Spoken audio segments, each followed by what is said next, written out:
won't you come back home, son? Back home, son.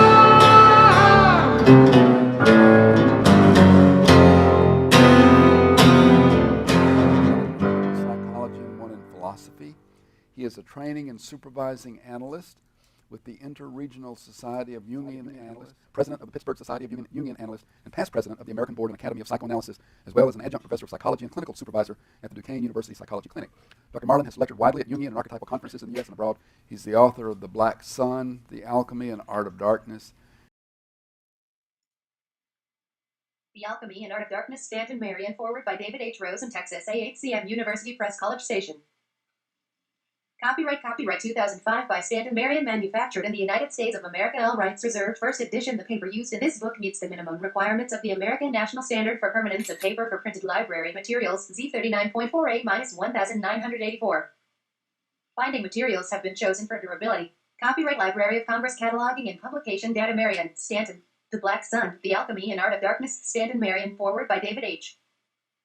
Rosen, First ed. P.C.M. Carolyn and Ernest Fay Series in Analytical Psychology, Number 10, includes bibliographical references and index. ISBN 1-58544-4251, Cloth, ALK. Paper 1. Jungian Psychology. 2. Alchemy, Psychological Aspects. 3. Shadow, Psychoanalysis. 4. Self, Title. 2. Series, BF 175, M 28345, 2005, 150.1954, DC 22. I dedicate this book to my wife Jan, my children Don, Tori, and Brandon, my grandchildren Malachi and Sasha, and to my father Jack and my mother Sylvia. I also dedicate this book to my patients and to others who have suffered an encounter with the Black Sun, and I hope that they may also come to know something of Sol Niger's shine and the benevolence of darkness.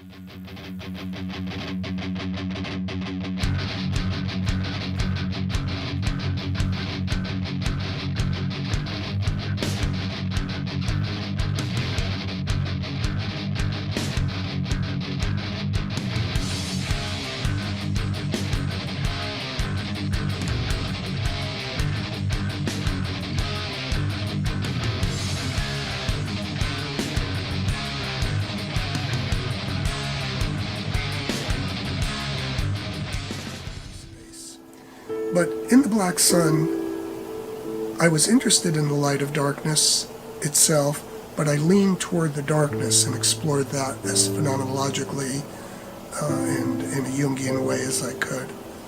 But now I realize that I wanted to now do further work on that darkness, but to lean toward the light side of it, not to leave the darkness behind, but to focus on what the nature of illumination itself was about. And that took me back to this earliest story where I started to review my life, where I remember the illumination of the stones, the colors, the illumination of the chemical experiments and the transformations that took place, the illumination that followed me through all the different interests I had, through psychedelic drugs, through Jungian analysis, through Buddhism, through Hinduism, through spiritual disciplines, and the working out of now a book that is in progress called The Philosopher's Stone, The Goal of Alchemy, The Philosopher's Stone, The Alchemy and Art of Illumination. And so that book gathers the things that I've been talking about, but in a more scholarly way than I've been speaking about it today, in a more personal way. But these are some of the backgrounds that led, to the development of both my analytic and scholarly interests over the years.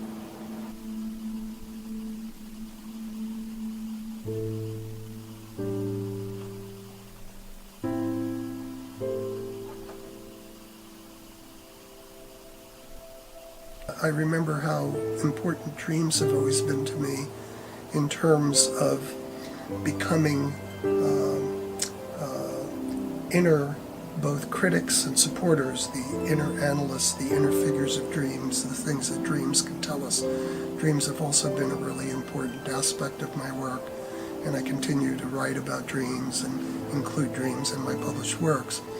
But one dream was particularly interesting that I did write about. I can't remember the paper at this point, but it had to do when I visited Jung's home for the first time. I was teaching in Zurich about the Black Sun, and I had taught at the Institute, and I remember visiting Jung's house for the first time, and I was able to go into Jung's alchemical library, into his library, and take a look at all the books that he had collected and studied and written about, from the Rosarium Philosophorum to the Artis Auriferae, and to actually have those books in my hands.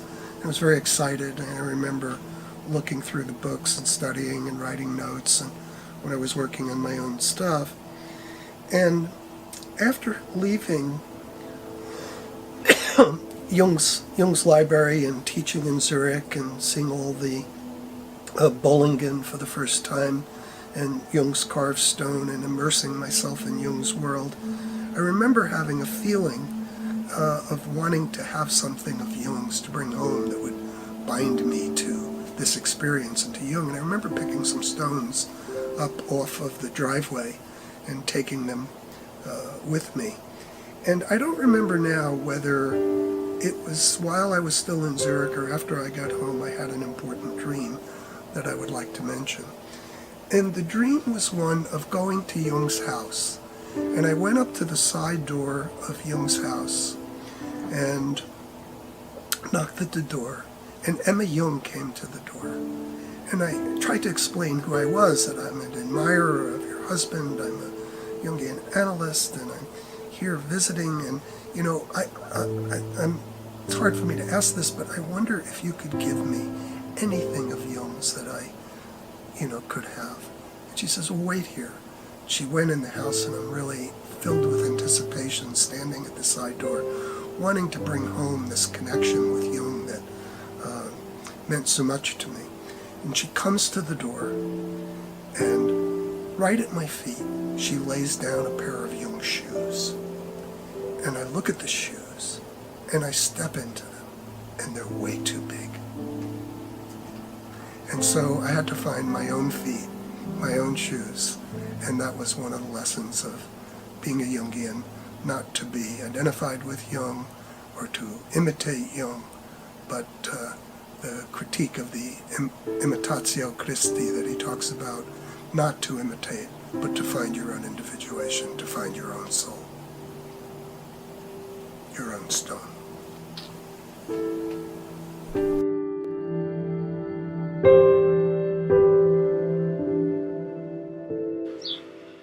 Thank you so much. If you clicked on this and you want to enjoy a really enlightening segment on the Black Sun, dark art, and alchemy, we give a huge shout out to Mr. Stanton here, who wrote this book, and we also honor Carl Jung and other people who are looking deeper into the inner cosmology of the cellular magnetic nature world that we live in. Also check out Official Black Sun Baby movie, which talks more about compiled beliefs of what other people believe the Black Sun is. But this is going to introduce more ideas of actual visions and experiences, witnesses to the Black Sun. So we know who have experienced death, near death, DMT releasing our pineal gland, different things like that. And this is when we see our higher self, one with our higher self, and we find our true self, which is God. Is the best ways you can put a label on it without creating a religion, without putting a name on it. This infinite source can take you into worlds you've never dreamed of in the darkness. So we don't want to leave out the darkness out of the singularity of nature and just only focus on the light or good. This creates duality, when everything in nature only works in singular bliss and nothing else. There is no duality, good, evil, angels, demons, God, Satan. There is no such thing. And so I hope if you take anything out of this today, that you take that explanation and thought profess. Doesn't mean you need to subscribe to what we're talking about or follow anything that we're saying, but just to thought profess, meaning you can listen to it, have an open mind. There's no bias, no dogma, no belief systems involved. And take what you will with it from an unadulterated view. And thank you so much. I know this is a long one, so we broke it up into segments, and I hope you do enjoy or take something new out of this delightful experience.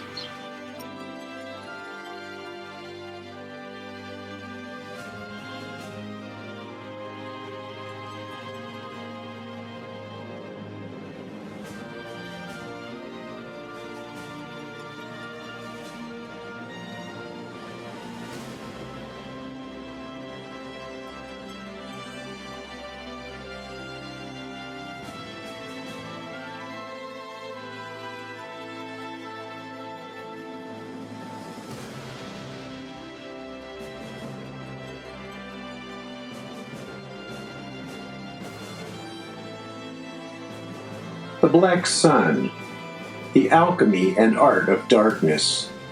Written by Stanton Marlin. Narrated by Greg Young. Published by arrangement with Texas A&M University Press. Foreword. David H. Rosen. As far as we can discern, the sole purpose of human existence is to kindle a light in the darkness of mere being. C.G. Jung. Nearly 6 months before Stan Marlin's superb 2003 Fay lecture series on the Black Sun, I had this dream. There was too much light and brightness everywhere. I gave a talk on the need for darkness and its healing value. I said I could always leave Star, a town at the periphery. I realized that I could break off and leave and go to the Texas Hill Country and write haiku. The dream is about enantiodromia and the restorative necessity of darkness and its nurturing solitude. I became aware that I could leave Star, a constant source of light, and end up alone in the Texas Hill Country writing haiku. This breaking off and leaving is what I call egocide, symbolic death, which leads to transformation, rebirth, through creativity. The Black Sun and the Alchemy and Art of Darkness are subjects dear to my heart and soul. When I was in a psychic black hole contemplating suicide 35 years ago, my own darkness went through an alchemical process involving art. I was able to transcend my despair and later transform my depression, healing my soul through creativity. Art is healing, and the shadow of despair is the fuel for creativity. Darkness is critically needed in our too well-lighted world. As Stan Marlin outlines in his important book, the secret is to engage in the alchemy and art of darkness, which yields creative endeavors through Jung's technique of active imagination. Usually, I do this through painting and writing, most recently by completing a book on the healing spirit of haiku.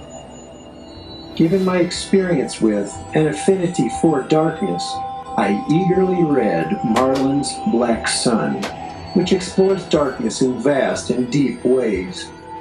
Irvin Yalom states, "Everyone, and that includes therapists as well as patients, is destined to experience not only the exhilaration of life, but also its inevitable darkness, disillusionment, aging, illness, isolation, loss, meaninglessness, painful choices, and death." Yalom also states that there is an inbuilt despair in the life of every self-conscious individual. In the deep dark, the person alone sees light. Chuang Tzu. In the introduction, Marlin says that the Black Sun became a Zen koan for him. This got me thinking about the time I spent in Japan, and the fact that, in the Shinto religion, the sun is considered a goddess. In other words, a black, yin, sun that glows and inspires creative works is Sol Niger, black sun, functioning as a muse. Thus, in the land where darkness is praised, fear of the dark is overcome, and the black sun is a creative fire that heals. Most striking, and a testament of the truth of an inner shine of darkness, is that blind people see light in their dark interior. In Chapter 1, Marlin begins with a focus on the sun as the source of light and its association with the king, a divine archetype. He gives several excellent alchemical examples of how the king must die in order to be born again. Closer to home, Elvis Presley, America's king, illustrates the theme of this book in that he represents a dark king. He got stuck in the Nigredo, darkness, and was poisoned. However, after Elvis died, he continued to live on, reborn as a dark or blue king with an inner spiritual glow. In Chapter 2, we descend with Marlin into the darkness and see the necessity of experiencing one's own dark night of the soul. A case of a troubled woman is presented, which includes dramatic illustrations of the black sun. Her image of an exploding black sun is associated with the madness of her suicidal feelings.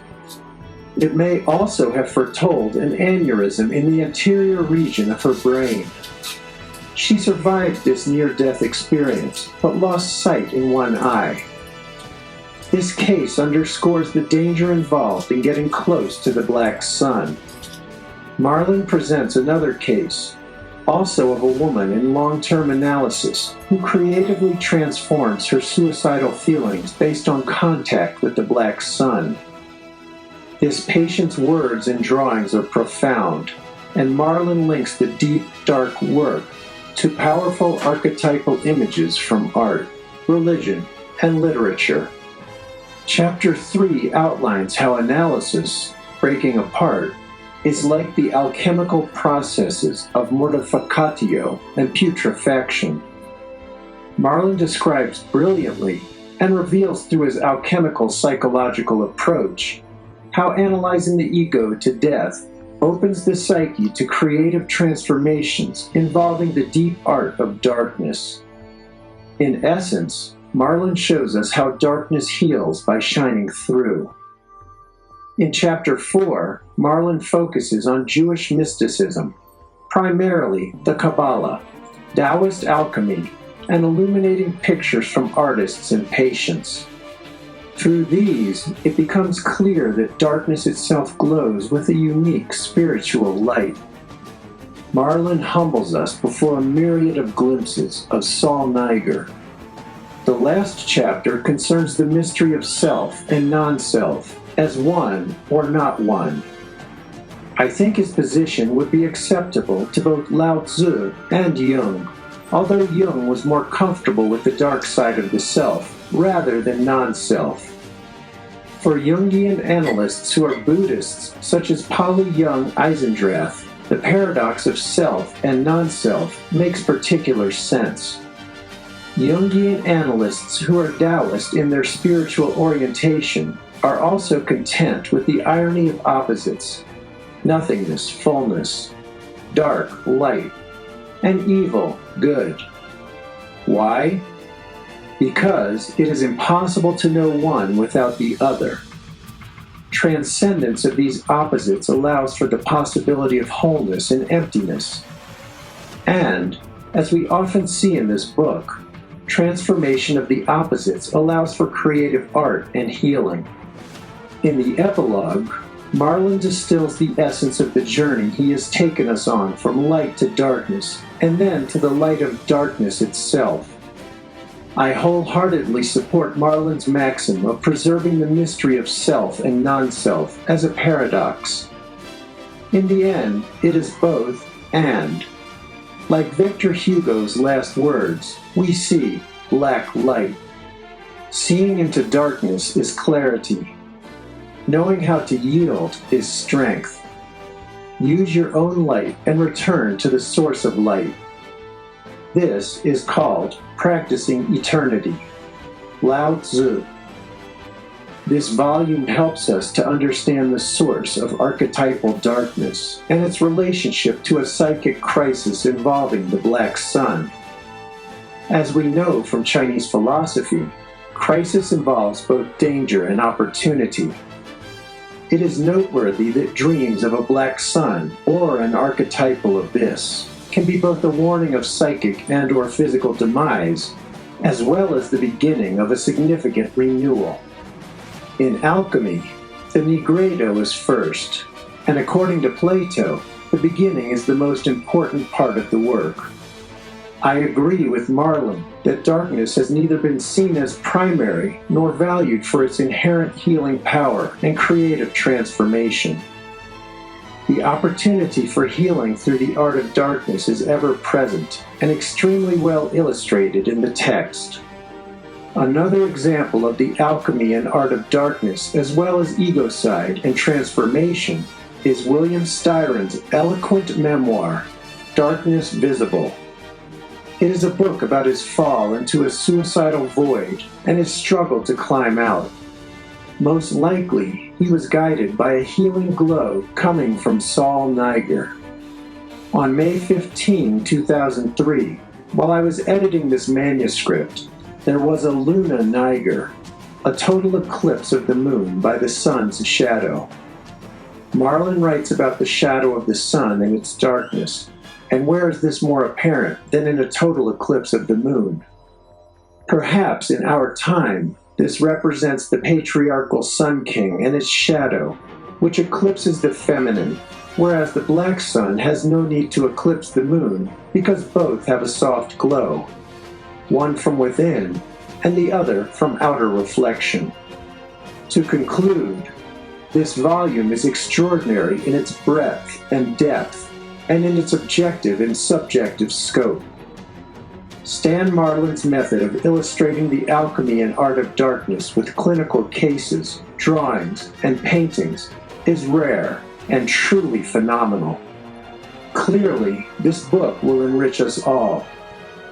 I close with the poet Wendell Berry's words, which seemed connected to Saul Niger. To go in the dark with the light is to know the light. To know the dark, go dark. Go without sight, and find that the dark too blooms and sings, and is traveled by dark feet and dark wings. Introduction. I first became aware of the image of the black sun while reading Jung's alchemical works, and later in a more personal way in my analysis of a woman whose encounter with the black sun was dramatic and life-changing. What I initially thought was a rare and obscure phenomenon proved to be far more widespread than I had imagined. I have since found it to be linked to the deepest issues of our mortality and to both tragic and ecstatic possibilities. The groundwork of my fascination with the black sun was laid down long ago, in childhood. I remember thinking about death, realizing that I would die along with everyone and everything I loved and valued. My thoughts about mortality took on an obsessive quality, and I wondered why not everyone spent all of their time trying to solve the problem of dying. Over the years, I learned much about the historical and psychodynamic reasons for my obsessions, and even though the issue of personal mortality no longer aroused in me the same level of anxiety, I still struggled to find a stance in regard to this inescapable and existential truth of life. I once had a dream of floating on a raft, moving toward a waterfall. I was standing with my back to the direction of the flow, but was bent over in order to see where the raft was going. I could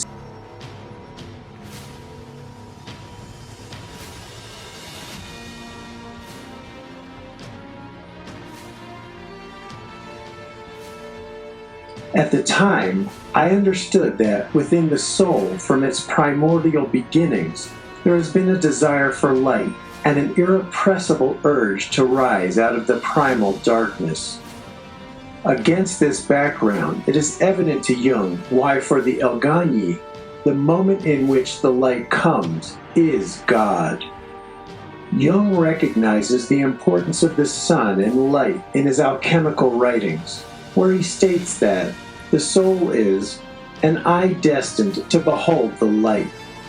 Likewise, James Hillman, a Jungian analyst as well as the founder of archetypal psychology, wonders whether the human eye prefers light to darkness, and whether human beings are heliotropic, fundamentally adapted to light. The power of this image is also recognized by the postmodern philosopher Jacques Derrida, who comments, "Each time there is a metaphor, there is doubtless a sun somewhere, but each time there is a sun, metaphor has begun." The importance of the sun metaphor is further traced by Mircea Eliade, historian and scholar of religion, who finds a parallel between sun worship and the spread of civilization and kings. Eliade documents the predominance of sun religions. Where history is on the march, thanks to kings, heroes, or empires, the sun is supreme. The sun's majesty lent its power to the signification of the person and the office of the king. Both the sun and the king archetypes are highly complex, archetypal images with multiple meanings. This theme has been extensively studied by Jungian analyst John Perry in his Lord of the Four Quarters, Myth of the Royal Father. Jungian analyst Robert Moore and mythologist and therapist Douglas Gillette in The King Within, and more recently as the archetype of renewal in Psychological Reflections on the Aging, Death, and Rebirth of the King by Jungian analyst Stevenson Bond. The sun has traditionally been associated with masculine attributes in patriarchal culture, but this attribution has been relativized and destabilized by studies such as Janet McCritchard's Eclipse of the Sun, which demonstrates a wide range of feminine attributes to the sun across time and culture. Still, with regard to the masculine psyche, the sun, particularly in relation to the king, has been considered a representation of God on earth. Kings were considered sacred. In general, the Sun King reflects a dominant force of historical, cultural, and psychic reality. As an inner figure, he is fundamental to life and a well-functioning psyche. There is a long tradition of the king and the sun reflecting the qualities of rational order, stability, life force, vitality, blessing, joy, and light. The sun and the king light up the world. The work of Moore and Gillette argues that the inner king as an expression of mature masculinity should not be equated with the abuses of patriarchy and power, and with the shadow of the king as tyrant. As archetypal principles, the sun and the king are not in themselves destructive or problematic to culture or the psychic life of people. On the contrary, as noted earlier, they enhance life and are essential to psyche. The problem begins when these archetypal forces overwhelm a developing or immature ego, inflating and corrupting it. When the ego identifies with the transpersonal power of the king, and the ego becomes king, the tyrant is near, and the king's energy can be devouring. In short, the king and the tyrant are brothers in the archetypal psyche.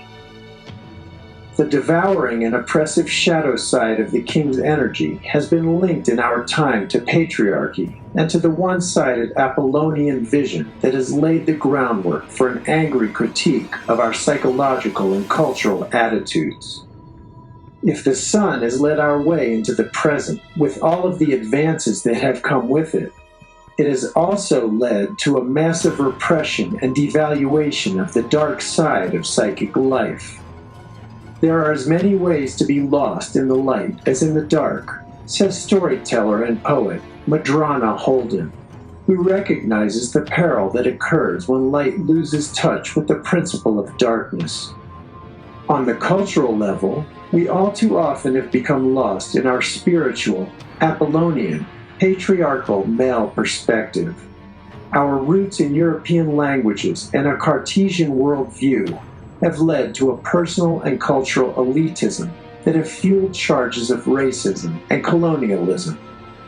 To the extent that these judgments have validity, they reflect a collective, cultural, and philosophical shadow.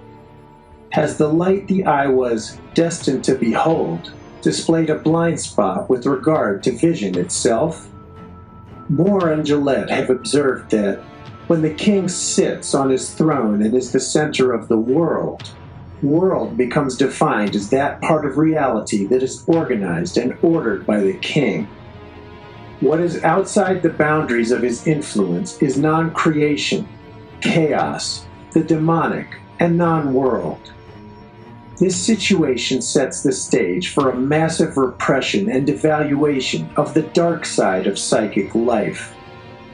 It creates a totality that rejects interruption and refuses the other from within its narcissistic enclosure. For a number of philosophers, Heidegger, Foucault, Derrida, and others, there is a dangerous tendency in modernity toward closure and tautological reductionism. Totalization, normalization, and domination. Levin has noted that behind our Western visionary tradition lies the shadow of phallocentrism, logocentrism, and a heliopolitics driven by the violence of light. To put it more simply, the concern about modernity is that it is governed by male desire and power, and by an egocentric rationality that serves political agendas that conceal intrinsic violence. In his work, Writing Indifference, Derrida speaks of the violence of light and the imperialism of theory associated with it. He notes that this kind of violence also troubled the philosopher Emmanuel Levinas, whose work was aimed at developing an ethical theory freed as much as possible from the violence implicit in Western metaphysical thinking. If one agrees with the philosophers and critics of our tradition, one might imagine our time as one locked into the tyrannical shadow of a sun king who bears within himself the seeds of his own destruction. Is it possible to imagine this situation as rooted in an unconscious identification with the king and the light? If so, such unconscious identification colors the psyche and has important personal and cultural consequences. On the most personal level, analysts have approached such concerns, not so much philosophically, but as they manifest themselves in clinical situations. In The Anatomy of the Psyche, Jungian analyst Edward Edinger, for instance, cites the expressions of unconscious kingly inflations in outbursts of affect, resentment, pleasure, or power demands. The refinement of these affects is difficult. As an inner figure, the primitive king ego must undergo a transformation, not only in our culture, but also in the lives of people. Alchemy recognizes this fact when it sees that the king is at the beginning, the raw matter of the philosopher's stone, and that he must be purified and refined by undergoing a series of alchemical processes, eventually dying and being reborn. In alchemy, the process of dying, killing, and blackening is part of the operation of mortificatio. This operation is a necessary component of the transformative process of the king and other images of the prima materia, such as the sun, the dragon, the toad, and the condition of innocence. Edinger devotes a chapter of The Anatomy of the Psyche to this process. The mortificatio process was often thought of as tortuous and as the most negative operation in alchemy. It has to do with darkness, defeat, torture, mutilation, death, and rotting. The process of rotting is called putrefactio. the decomposition that breaks down organic bodies. Edinger has schematized and charted this operation, an example of what he calls cluster thinking, thinking that is concerned with elaborating a network of expanded meanings derived from a central image. The process goes back and forth, returning to the central image again and again, building up a rich associative cluster of interconnected images, something like a spider web. The result of such thinking is a rich tapestry of elaboration around a central image. Alchemical engravings also help us to visualize the process. The ultimate goal of the king's mortification is purification, death, and transformation. This process is signified by a series of alchemical images that have been reproduced by Jung, Edinger, von Franz, and others. These powerful and complex images lend themselves to multiple interpretations, but generally seem to reflect the many aspects of the mortification process necessary for alchemical transformation. The subjects to be transformed are often represented by an old king, a dragon, a toad, or the sun in the process of being wounded or killed by club, sword, or poison, drowned, or devoured. The phenomenology of this process aims to displace or alter the old dominant function of the conscious ego or the underdeveloped instinctual state of the unconscious psyche.